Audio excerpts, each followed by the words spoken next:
பொதுச்செயலாளர்கிட்ட பேசுனீங்களா வெற்றி பெற்ற பிறகு என்ன சொன்னாங்க? சர்டிஃபிகேட் வாங்கிட்டு தான் பேசணும். எந்த அளவுக்கு மகிழ்ச்சியா இருக்கு உங்களுக்கு?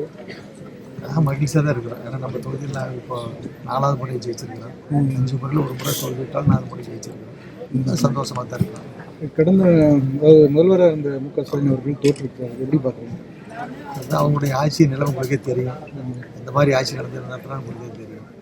நல்லா ஒரு தோல்வி சந்திச்சிருக்காங்க.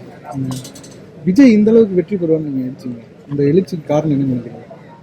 எழுச்சி காரணம் மக்களுடைய மனநிலை, இளைஞர்களுடைய ஒரு பெரிய ஒரு எதிர்பார்ப்பு. அதுக்காக அவங்க போட்டிருக்காங்க. பார்ப்போம் எப்படி அவங்க ஆட்சி நடக்கிறாங்க. நல்லா பார்ப்போம்.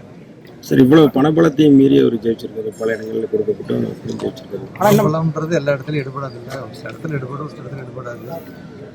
நல்லா ஆனால் விஜய் மெஜாரிட்டியும் வரல.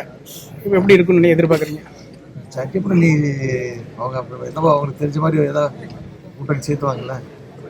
விஜய் புதுசு அரசியலுக்கு அதிமுக ஏதாச்சும் கூட்டணிக்கு வாய்ப்பு இருக்குங்களா? அதிமுக இது கூட்டணிக்கு வாய்ப்பு இருக்கா? கூட்டணிக்கு வருவாரா? அது மாதிரி வாய்ப்பு அது பொதுச்செயலாளர் தான் கேட்கணும். அவரே சொல்லுவாங்க. மிகப்பெரிய கேள்விக்கு நாங்கள் சொல்ல முடியாது. ஆனால் அரசியலில் கற்றுக்கிட்டே இருக்கக்கூடிய விஜய்க்கு நீங்கள் என்ன சொல்லுவீங்க? நல்ல ஆட்சி செய்யணும்னு நினைக்கிறேன். பிளே ஸ்டோர் மற்றும் ஆப் ஸ்டோரில் இருந்து பாலிமர் செயலியை QR கோடு மூலம் பதிவிறக்கம் செய்யுங்கள். செய்திகளை உடனுக்குடன் பெறுங்கள்.